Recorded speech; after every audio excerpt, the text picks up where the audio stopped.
సరసు, ఏంటిది? ఇది చిన్న గాయం, నాకేం నొప్పి బాధ లేదు.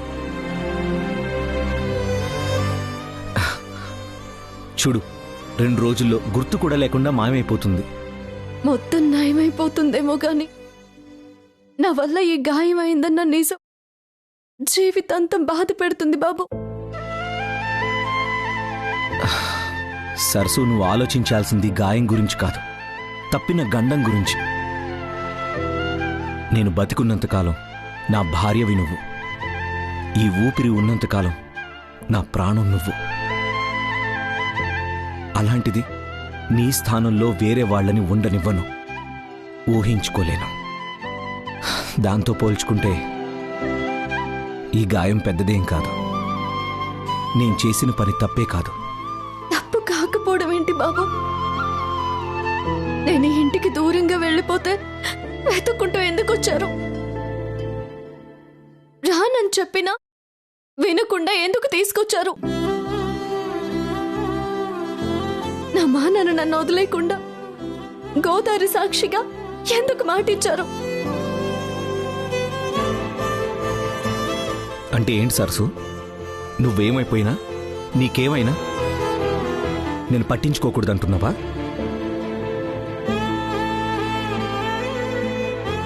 దూరంగా వెళ్ళావని అంతా మర్చిపోయి వేరే అమ్మాయి మెళ్ళలో తాళి కట్టమంటావా? నువ్వేం మాట్లాడుతున్నావు అర్థమవుతుందా? అది కాదు బాబు, వాగ్దేవ్ అమ్మగారి పట్టుదల చూస్తుంటే ఎలాగైనా ప్రీతమ్మతో మీ పెళ్లి చేసేలా ఉన్నారు. మీరంటున్నట్టు గండం తప్పలేదు.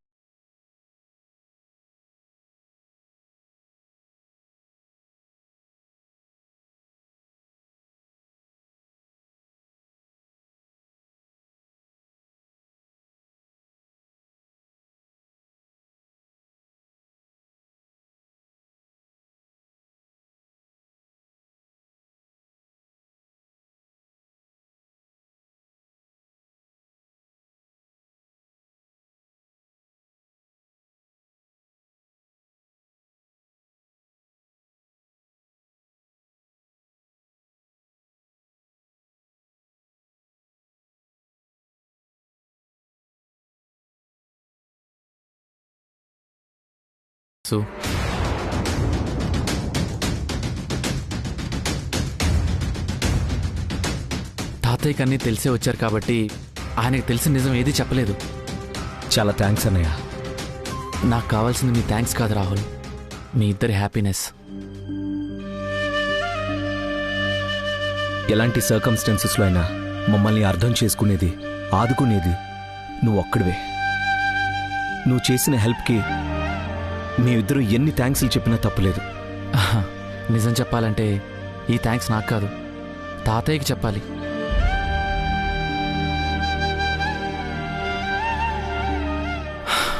ఆయన పర్ఫెక్ట్ టైంకి వచ్చి ఆర్గ్యుమెంట్ చేశారు కాబట్టి ముహూర్తం టైం మిస్ అయింది, నిశ్చితార్థం పోస్ట్ పోన్ అయింది. మీ ప్రేమ మీద మీకన్నా నాకే ఎక్కువ నమ్మకం ఉంది. ఆ నమ్మకమే ఏ సాయమైనా సాహసమైనా చేయడానికి కారణమవుతుంది.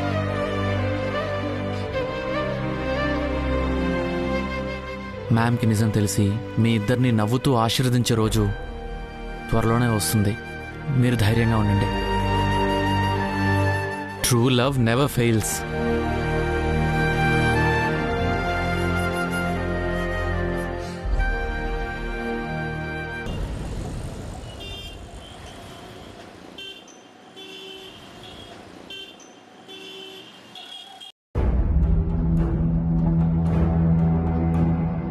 నువ్వు అమెరికా నుంచి తిరిగొచ్చినప్పుడు నీ విద్యా సంస్థలు సమస్యలో ఉన్నాయి. నీ పెద్ద కొడుకు అరెస్ట్ అయినప్పుడు కోట్ల కొలది ఆస్తిని విస్మరించేసి ఇచ్చి రక్షించిందెవరో తెలుసా? సరస్వతి.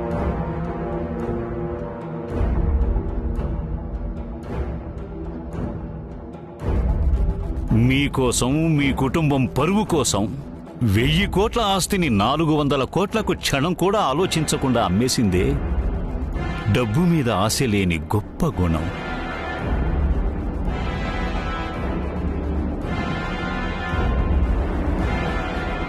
రాహుల్,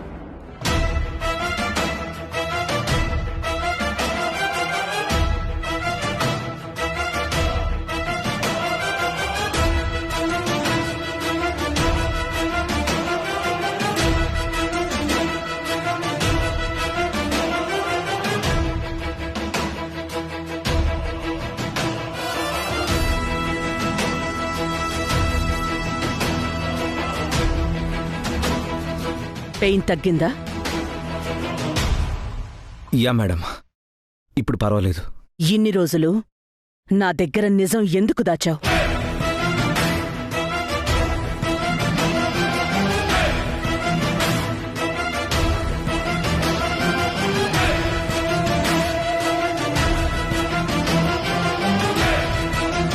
ఏ విషయం మేడం? ఏ విషయమా? అంటే నా దగ్గర ఎన్ని విషయాలు సీక్రెట్గా ఉంచావు? మీరేం అడుగుతున్నారో అర్థం కాక అలా అడిగాను మేడం. మీ డాడ్ ఫ్రెండ్ కూతురుతో నీకేంటి సంబంధం?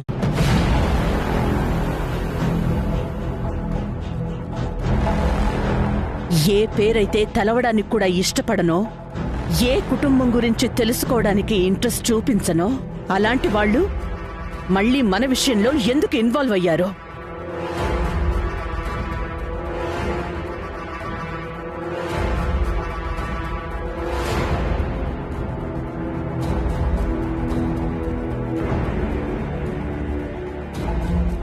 ఇంత జరిగినా సరే ఎవరో చెప్తే నిజం తెలిసింది తప్ప ఎన్ని రోజులు నువ్వు నిజం ఎందుకు చెప్పలేదు?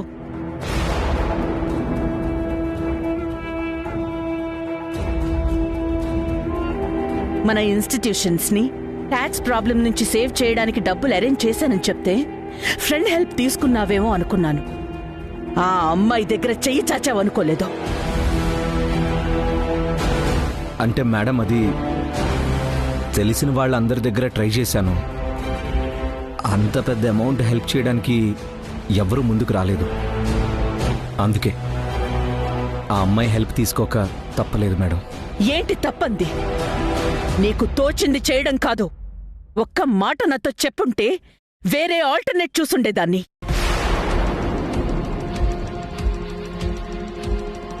మీరొచ్చే ముందే ప్రాబ్లం మొత్తం క్లియర్ చేయాలని అనుకున్నాను మేడం.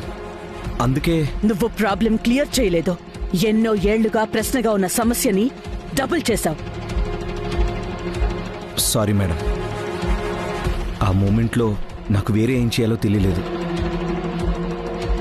ఒక పక్క అన్నయ్య అరెస్ట్ అయ్యాడు, డాడ్ టెన్షన్లో పడుతున్నారు. నెక్స్ట్ డే మీరు ఇండియాకు వస్తున్నారు.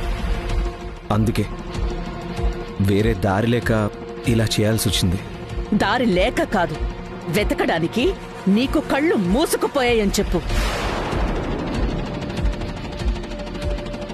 ఎక్కడో ఊళ్ళో ఉన్న అమ్మాయికి మనం ప్రాబ్లంలో ఉన్నట్టు ఆ అమ్మాయికి ఎలా తెలిసింది? అంటే ఈ ఊర్లోనే ఉందా? ఆ అమ్మాయి ఇక్కడికొచ్చిందా?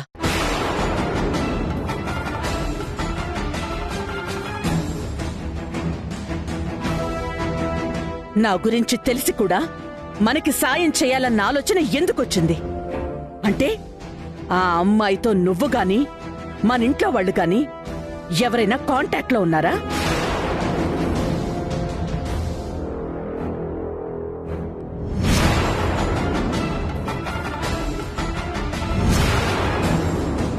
ఈ విషయం మీ తాతయ్యకి ఎలా తెలిసింది? ఆ అమ్మాయి చెప్పిందా, లేక మనలో ఎవరైనా ఆ కుటుంబానికి దగ్గరయ్యే ప్రయత్నం చేస్తున్నారా? తేజ, ఏదైనా అడగాలి అనుకుంటే నేరుగా మాట్లాడమను. అంతేగాని ఇలా తెలిసి తెలియని అనుమానంతో కాదు. ఆ కుటుంబం గురించి ఆలోచించేది, వాళ్ళ గురించి పాకులాడేది ఏ ఇంట్లో ఎవరో అందరికీ తెలుసు. ఇంకేంటి ప్రత్యేకించి అడిగేది? అంటే ఏంటి? సరస్సును సహాయం చేయమని అడిగింది, మా నాన్నని ఇంటికి రప్పించింది నేనేనని అనుకుంటుందో మీ మేడం? ఏదైనా సరే నేరుగా మాట్లాడడం, అనుకున్నది చేయడమే తప్ప ఎవరి సహాయం తీసుకునే అలవాటు నాకు లేదు. ఇలాంటి ఆలోచనే నాకు ఉంటే ఇంట్లో పరిస్థితి వేరేలా ఉండేదని చెప్పు తేజ. మరి వాళ్ళకి మన గురించి ఎలా తెలిసింది? మ్యామ్, మేబీ మన ఇన్స్టిట్యూట్ గురించి మీడియా వాళ్ళు కవర్ చేసినప్పుడు ఆ విషయం టీవీలో చూసుంటుంది. అందుకే ఈ ఊరొచ్చి మనకి హెల్ప్ చేసి ఉంటుంది. అదే ఎందుకో అని అడుగుతున్నాను. మనం అడక్కపోయినా సాయం చెయ్యాల్సిన అవసరం ఏంటి? అవసరం కాదు, ఆదుకునే అలవాటు. సహాయం చేయడం ఆ కుటుంబానికి, చేతులు చాచడం మనకి కొత్తేం కాదని చెప్పు తేజ మీ మేడంకి. ఒక్కసారి చేసినందుకు ఇప్పటిదాకా అనుభవిస్తున్న చావు చాలు. ఇక మళ్ళీ ఆ టార్చర్ అనుభవించే ఓపిక నాకు లేదు. సాయాన్ని కూడా సమస్యగా చూసేవాళ్ళు మనింట్లో తప్ప ఎక్కడా ఉండరు.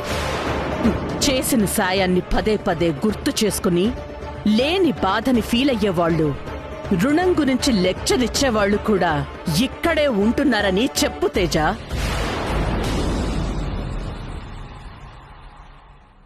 మేడం, ఇంత పెద్ద ఇష్యూ అవుతుందని తెలియక మిస్టేక్ చేశాను. ఆ అమ్మాయి ఇచ్చిన మనీ రిటర్న్ ఇచ్చేసి అప్పుడు మీకు ఈ నిజం చెప్పాలనుకున్నానే తప్ప మీ దగ్గర సీక్రెట్గా ఉంచాలని కాదు. I'm really sorry madam. Shut up Rahul. Sorry చెప్తే మాసిపోయేంత చిన్న మిస్టేక్ కాదు రాహుల్ నువ్వు చేసింది. సాయం పేరుతో జీవితాంతం వెంటాడే సమస్య ఇది. ఎక్కడుందో తెలియని అమ్మాయి గురించే కదా ఇంట్లో చాలా రోజులుగా గొడవ జరుగుతోంది. అలాంటిది సాయం తీసుకునే కర్మ ఎందుకు పట్టింది? నువ్వు చేసిన పనికి ఎంత పెద్ద శిక్ష వేసినా తప్పు లేదు.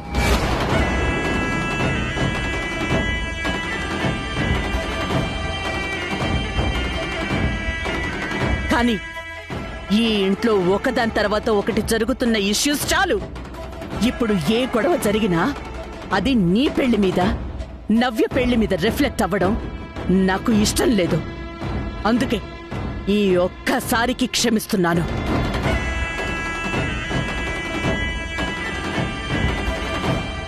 ఇంతకు ముందు చేసిన సాయానికి డబ్బుతో లెక్క కట్టలేము అని అందరూ ఏదో పెద్ద గొప్పగా చెప్తున్నారు కదా. ఇప్పుడు మాత్రం ఆ అమ్మాయి ఇచ్చిన డబ్బుని వడ్డీతో కలిపి తిరిగి ఇచ్చేద్దాం.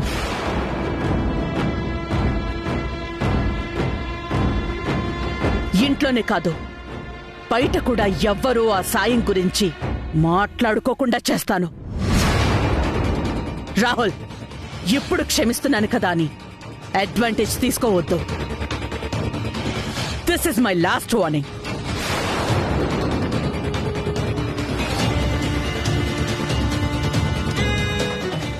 ఇంకెప్పుడు నాకు తెలియకుండా ఏ విషయాన్ని దాయొద్దు. మోస్ట్ ఇంపార్టెంట్లీ ఆ కుటుంబంతో గాని ఆ అమ్మాయితో గాని మాట్లాడటం కాదు కదా, వాళ్ళ ఆలోచనలు కూడా రాకూడదు. Mind it.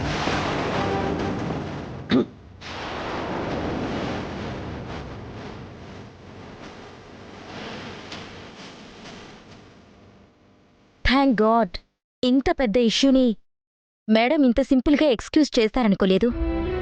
పెళ్లి హడావిడి ఉంది కాబట్టి సరిపోయింది, లేకపోతే మనందరి పని అంతే. అమ్మా సరసు,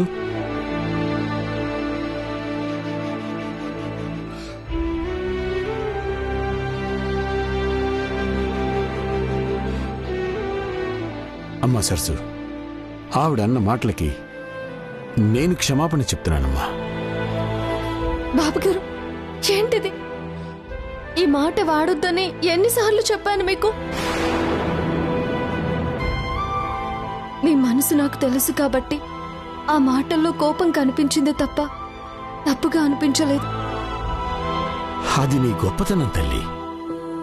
సహాయం ఎవరు చేసినా రూపం మారుతుందే తప్ప అర్థం మారదని ఆవిడకి తెలియనంతకాలం ఇలానే మొండిగా మాట్లాడుతూనే ఉంటుంది. బాబుగారు, ఇప్పుడైతే ఏ సమస్య అవ్వలేదు కదా, వదిలేయండి. ఇప్పుడైతే నవ్యమ్మ గారి పెళ్లి సందడి మొదలవబోతోంది. అందరం ఆనందంగా ఉండాలి గాని ఇవన్నీ తలుచుకోవడం, ఆలోచించడం ఎందుకు చెప్పండి? నవ్యమ్మ గుడికి కూడా వెళ్ళాలని చెప్పారు. ఇప్పటికే చాలా ఆలస్యమైంది. వెళ్ళండి బాబుగారు, వెళ్ళండి అమ్మా.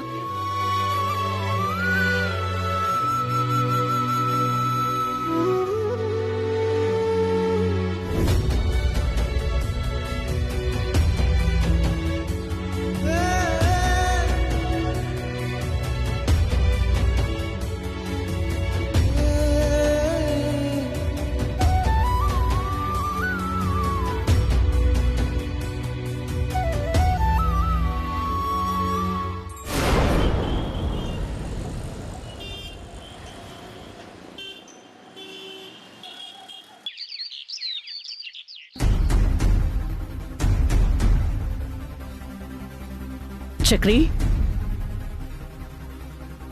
చక్రి నిన్నే మేడం. పిలుస్తుంటే వినబడ్డం లేదా? ఏంటా పరధ్యానం? Sorry madam. గుళ్ళో పూజకి ఏర్పాట్లన్నీ చేశారా? Yes madam. ఇప్పుడే పంతులు గారితో మాట్లాడాను, అంతా సిద్ధంగా ఉందని చెప్పారు. ఓకే, ఒకసారి ప్రీతి మదర్కి కాల్ చేయి. సరే మేడం.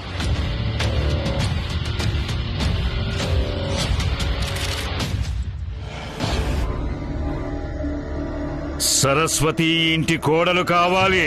సరసు రాహుల్ పెళ్లి జరగాలి. తాతయ్య చెప్పారని కాదు, నా మనసులో ఉన్న మాట అభిలాష కూడా అదే. మీ అమ్మను కనీసం ఇప్పుడైనా అర్థం చేసుకొని సరైన నిర్ణయం తీసుకోమను.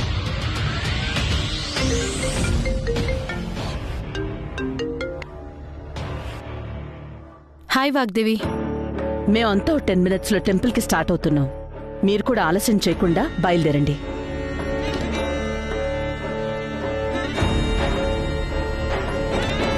హలో ప్రియా, అయ్యోదే.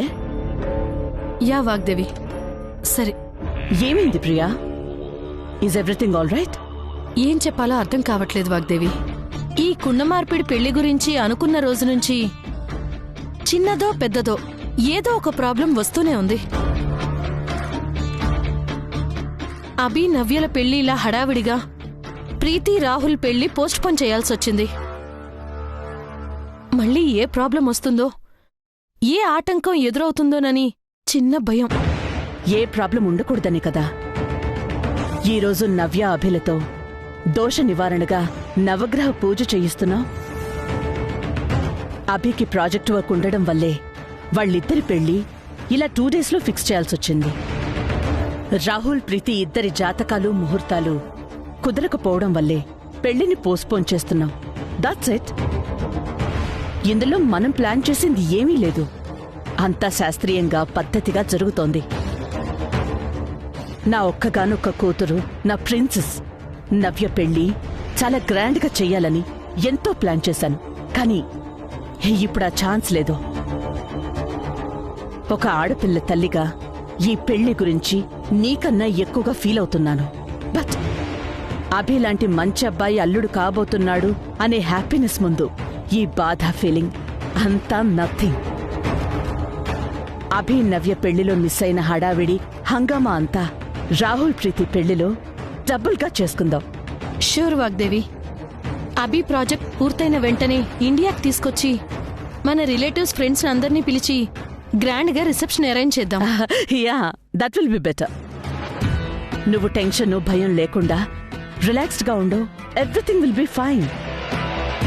ఈ వాగ్దేవి మాట ఇచ్చిందంటే జరిగి తీరుతుంది, అంతే. You don't worry. Okay Vagdevi, thanks for everything. నేనేం చేసినా ఎంత ఆలోచించినా పిల్లల భవిష్యత్తు గురించే. Yeah, I know. Okay then, తొందరగా బయలుదేరండి. I shall see you there. Bye. Priya, ఇక్కడేం చేస్తున్నావు?